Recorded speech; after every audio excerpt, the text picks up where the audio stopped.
tục liên quan đến cuộc chiến ở Đông Âu, Bộ Quốc phòng Nga mới đây cho biết họ đã đẩy lùi một cuộc tấn công lớn của Ukraine ở Donetsk. Các cuộc oanh tạc liên tục của họ cũng khiến Ukraine không thể phản công như dự định. Về phía bên kia, quân đội Ukraine yêu cầu giới chức giữ im lặng về cuộc phản công. Tổng thống Ukraine nói Nga né trừng phạt để tiếp tục sản xuất vũ khí. Liên quan đến mâu thuẫn trong nội bộ lực lượng vũ trang Nga, Wagner lên án Bộ Quốc phòng Nga nhường đất cho Ukraine, tuyên bố sẽ bảo vệ Belgorod. Vì sao Wagner dọa rút chiến binh khỏi Ukraine? Các thông tin đáng chú ý khác trên toàn cầu. Tổng thư ký NATO nói Thụy Điển có thể sớm gia nhập.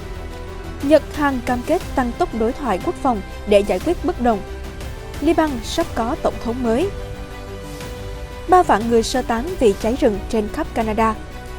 Tượng đài Ibrahimovic từ giả bóng đá. Tất cả sẽ có trong chương trình Thời sự quốc tế ngay sau đây.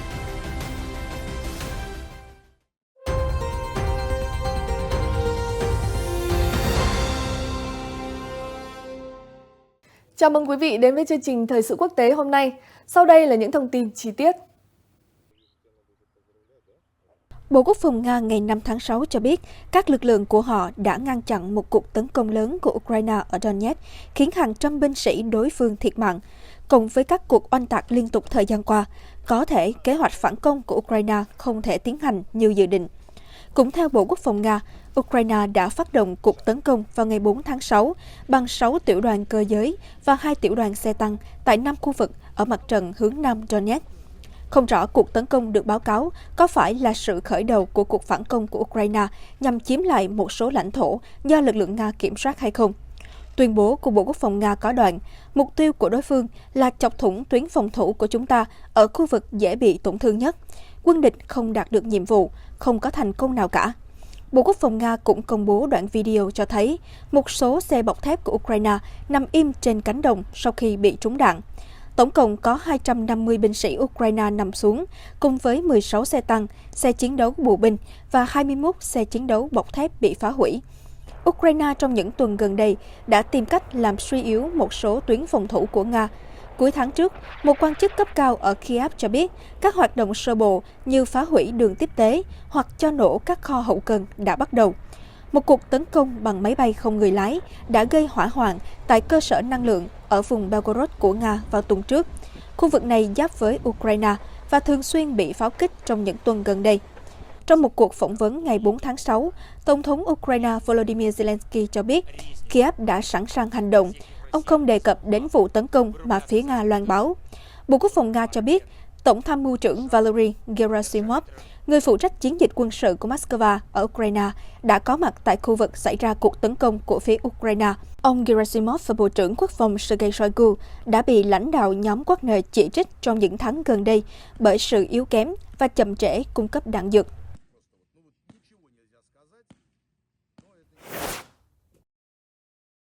Quân đội Ukraine hôm 4 tháng 6 đã nhắc lại yêu cầu các quan chức im lặng, không nói về chiến dịch phản công được chờ đợi từ lâu chống lại các lực lượng Nga.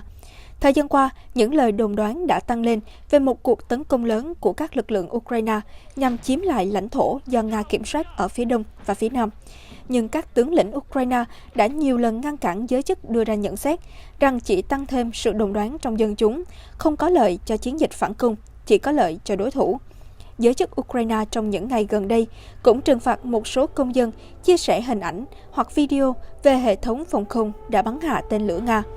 Trong bài đăng trên Telegram của Bộ Quốc phòng Ukraine có đoạn, các kế hoạch cần sự im lặng sẽ không có thông báo chính thức nào về thời điểm phản công.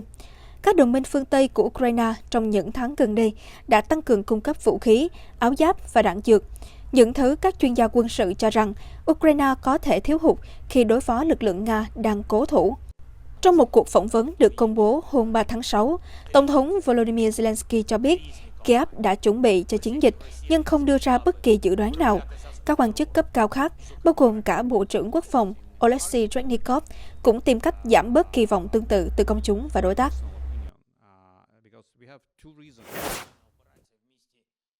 Tổng thống Ukraine Volodymyr Zelensky hôm 4 tháng 6 nói rằng Nga đang sử dụng một mạng lưới các nhà cung cấp để trốn tránh lệnh trừng phạt nhằm ngăn nước này sản xuất tên lửa và nhiều loại vũ khí khác. Trong một bài phát biểu qua video, ông Zelensky cho biết Các quốc gia và công ty giấu tên đang giúp Nga có được công nghệ và thiết bị với trọng tâm là sản xuất tên lửa. Nga đã phóng hàng trăm tên lửa vào các mục tiêu ở Ukraine kể từ tháng 10 năm ngoái. Ông khẳng định Ukraine đã nhận thức rõ về tất cả nỗ lực của Nga nhằm trốn tránh các lệnh trừng phạt và sẽ tìm cách đảm bảo rằng không có sản phẩm nào của thế giới tự do xuất hiện trong tên lửa Nga. Vào tháng 4 năm 2023, một trợ lý cấp cao của Tổng thống Zelensky cho biết các lực lượng Ukraine đang tìm thấy ngày càng nhiều linh kiện từ Trung Quốc trong vũ khí Nga sử dụng ở Ukraine, khi nguồn cung từ phương Tây bị siết chặt bởi lệnh trừng phạt. Về phần mình, Trung Quốc phủ nhận gửi thiết bị quân sự cho Nga.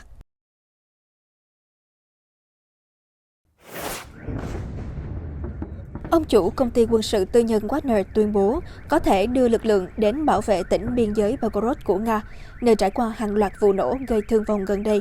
Wagner không cần lời mời, cũng sẵn sàng hành động, ông trùm lính đánh thuê nhấn mạnh.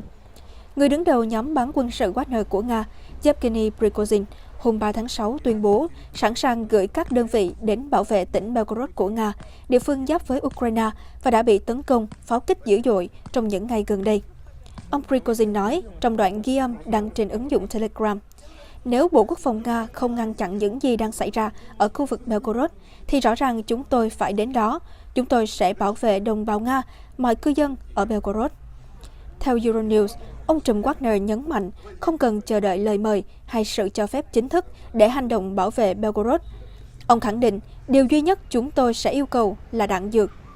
Belgorod gần đây đã hứng chịu nhiều cuộc tấn công chưa từng thấy khi xung đột ở Đông Âu bùng nổ hơn 15 tháng.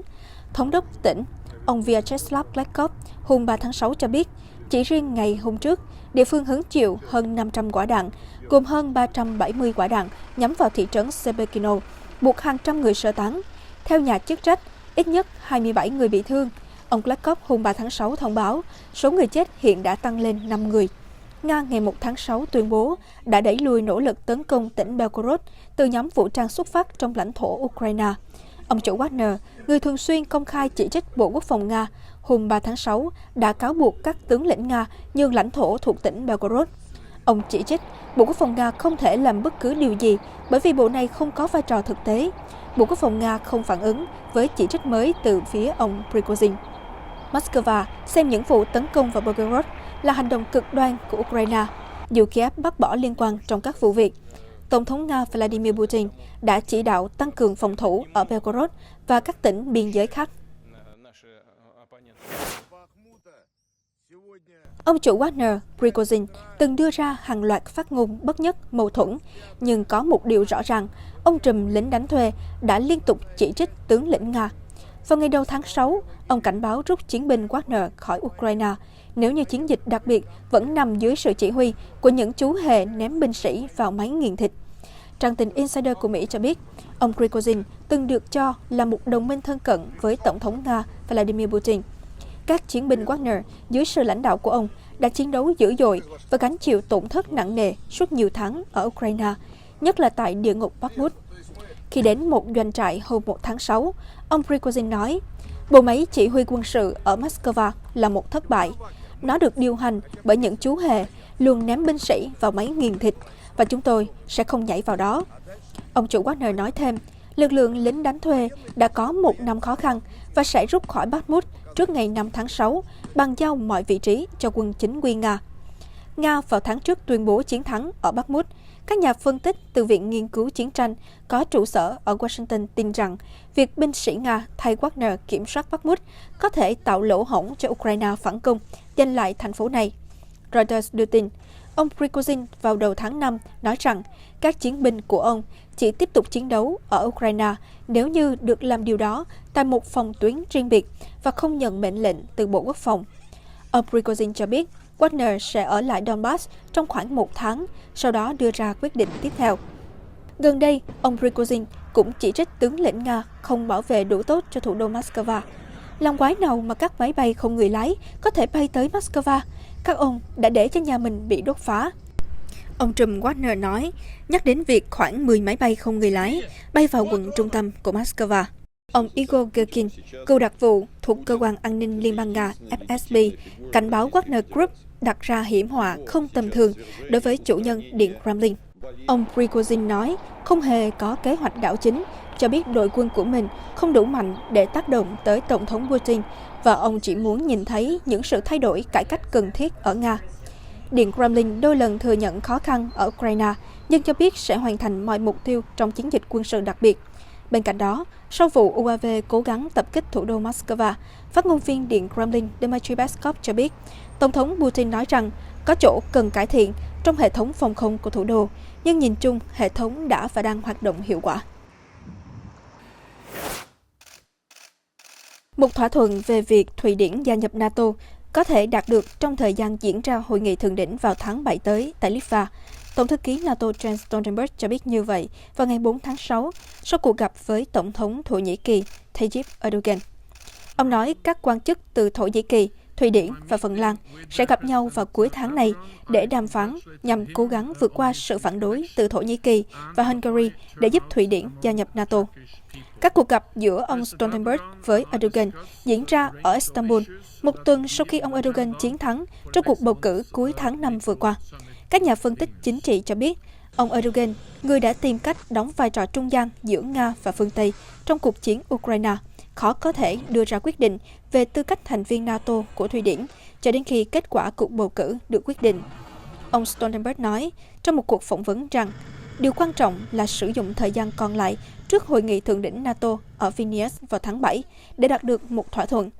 Thổ Nhĩ Kỳ vào tháng 3 đã phê chuẩn trường hợp của Phần Lan để gia nhập Tổ chức Hiệp ước Bắc Đại Tây Dương, nhưng vẫn phản đối Thụy Điển tham gia liên minh. Hungary cũng phản đối. Nga từ lâu xem việc mở rộng NATO như một mối đe dọa với an ninh quốc gia. Lý do phản đối Thụy Điển gia nhập, Thổ Nhĩ Kỳ nói Stockholm chứa chấp các thành viên của nhóm chiến binh mà họ coi là khủng bố. Ông Stoltenberg nói với các phóng viên, đề cập đến Thụy Điển đã thay đổi hiến pháp và tăng cường hợp tác với Thổ Nhĩ Kỳ. Họ đã thực hiện các bước đi cụ thể và rất quan trọng để đáp ứng những lo ngại của Thổ Nhĩ Kỳ. Nhằm giải quyết các vấn đề còn tồn đọng, ông Stoltenberg nói trong cuộc họp báo rằng quan chức Phần Lan, Thụy Điển và Thổ Nhĩ Kỳ sẽ gặp nhau vào giữa tháng 6, nhưng không nêu rõ thời gian và địa điểm. Các bộ trưởng quốc phòng NATO sẽ gặp nhau tại Brussels vào ngày 15 đến 16 tháng 6. Có thể cuộc gặp sẽ diễn ra tại đây. Cuộc bầu cử của Thổ Nhĩ Kỳ vào cuối tháng 5 trùng với các cuộc biểu tình chống NATO ở Stockholm, trong đó cờ của Đảng Công nhân người Kurd PKK, tổ chức bị đặt ngoài vòng pháp luật ở Thổ Nhĩ Kỳ, được chiếu lên tòa nhà Quốc hội.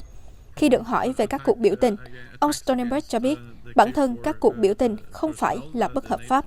Ông nói, chúng ta cần phân biệt rõ ràng giữa biểu tình ôn hòa và hành động khủng bố.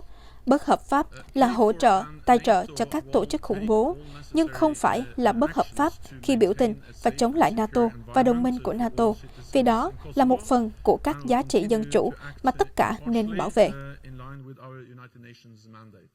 And we are now deploying around 700 more. Phát biểu tại đối thoại Shangri-La ở Singapore, Bộ trưởng Quốc phòng Nhật Bản cho biết nước này và Hàn Quốc hôm 4 tháng 6 đã đồng ý nhanh chóng giải quyết tranh chấp về những cuộc chạm trán quân sự trong quá khứ đang cản trở hợp tác an ninh song phương chặt chẽ hơn. Bộ trưởng Yasukazu Hamada đã hội đàm với người đồng cấp Hàn Quốc Lee Jong-suk bên lề Hội nghị an ninh hàng đầu châu Á. Ông nói tiếp với các phóng viên, chúng tôi đã thảo luận về các vấn đề đang chờ xử lý và đồng ý đẩy nhanh các cuộc đàm phán, bao gồm cách thức để ngăn tái diễn sự cố radar năm 2018. Chúng tôi sẽ tiếp tục giữ liên lạc chặt chẽ với Hàn Quốc. Trong vụ việc năm 2018, Seoul đã bác bỏ cáo buộc của Tokyo rằng một tàu khu trục Hàn Quốc đã khóa radar nhắm mục tiêu vào một máy bay giám sát của Nhật Bản, gây ra căng thẳng giữa hai nước láng giềng châu Á. Khi được hỏi về vấn đề này, ông Lee nói với các phóng viên rằng ông và Bộ trưởng Hamada đã đồng ý giải quyết bằng các cuộc đàm phán, với trọng tâm là đưa ra biện pháp để ngăn chặn sự cố tái diễn. Ngoài ra, hai bên cũng lên án vụ phóng vệ tinh thất bại của Triều Tiên, coi đó là sự vi phạm nghiêm trọng các nghị quyết của Hội đồng Bảo an Liên Hợp Quốc, cấm tất cả các vụ phóng sử dụng công nghệ tên lửa đạn đạo. Hai bộ trưởng đã nhất trí về sự cần thiết của hợp tác an ninh song phương và với đồng minh chung là Hoa Kỳ để kiềm chế các mối đe dọa tên lửa và hạt nhân của Triều Tiên, cũng như thúc đẩy khu vực Ấn Độ Dương-Thái Bình Dương ổn định hơn. Bộ trưởng Quốc phòng Nhật Hamada cho biết, ông và ông Lee đã nhất trí về tầm quan trọng của việc thúc đẩy hợp tác quốc phòng ba bên giữa Nhật Bản, Hàn Quốc và Hoa Kỳ.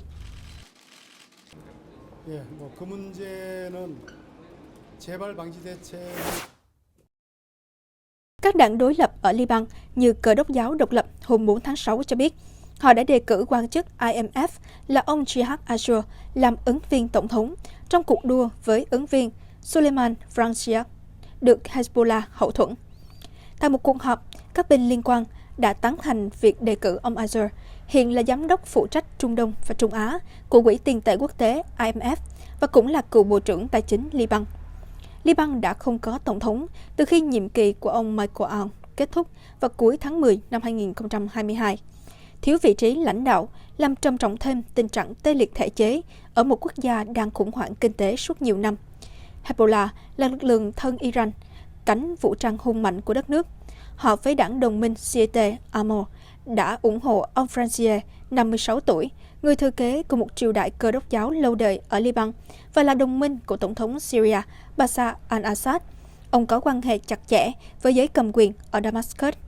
Nhà lập pháp chống Hezbollah Michael Mawad, người giành được nhiều phiếu nhất trong lần bầu tổng thống trước nhưng không đủ giành chiến thắng, cho biết ông đã rút lại quyết định ứng cử để ủng hộ ông Achour. Các đại biểu phe đối lập cho biết sự đồng thuận xung quanh ông Achour có thể giúp ông giành được 65 phiếu cần thiết trong một cuộc bỏ phiếu kín của các nhà lập pháp tại Quốc hội gồm 128 thành viên để đảm nhận chức vụ dành cho một người theo đạo Cơ đốc Maronite dưới chế độ chia sẻ quyền lực phức tạp của đất nước. Ông Achour chưa tuyên bố ứng cử, nhưng các nguồn tin chính trị cho biết ông đã tổ chức cuộc họp riêng với nhiều đảng phái và thành viên Quốc hội để thảo luận về cơ hội của mình. Trong bài chia sẻ vào ngày 4 tháng 6, vài giờ trước khi ông Achour được các nghị sĩ đối lập ủng hộ, giáo sĩ Maronite hàng đầu của Liban, thường phụ Bessara Andrai nói rằng ông hoan nghênh bất kỳ bước đi nào hướng tới việc chấm dứt bế tắc về việc thiếu tổng thống như hiện nay. Các quan chức Hezbollah đã cáo buộc những người trì hoãn đề cử ông Frangieh là kéo dài cuộc khủng hoảng và phục vụ lợi ích phương Tây.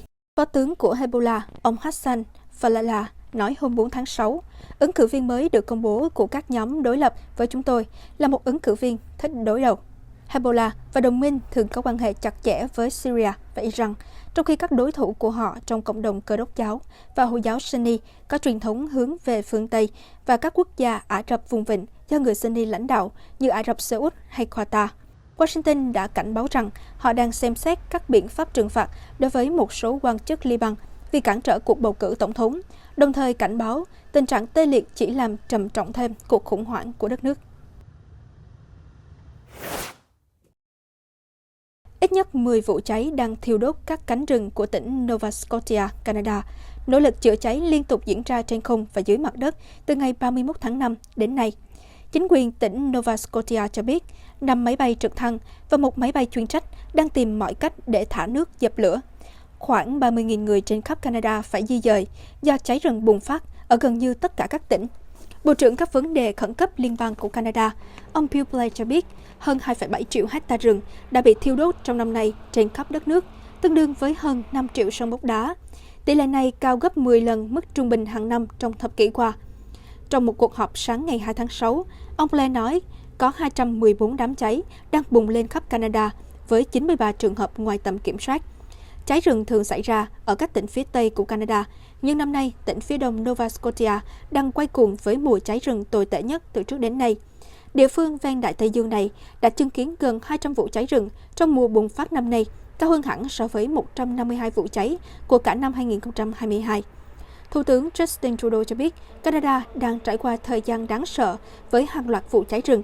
Nguyên nhân được cho là do biến đổi khí hậu, xuất phát từ việc con người xả quá nhiều khí CO2 ra môi trường, ví dụ đốt than và sử dụng xăng dầu.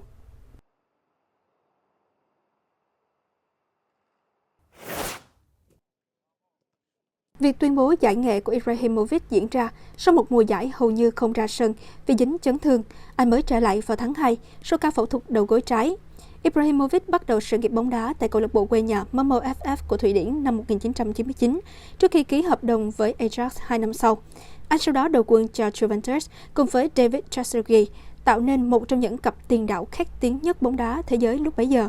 Năm 2006, anh ký hợp đồng với Inter Milan và góp mặt trong đội hình tiêu biểu của UEFA trong 2 năm 2007 và 2009. anh là vua phá lưới Serie A trong mùa 2008-2009.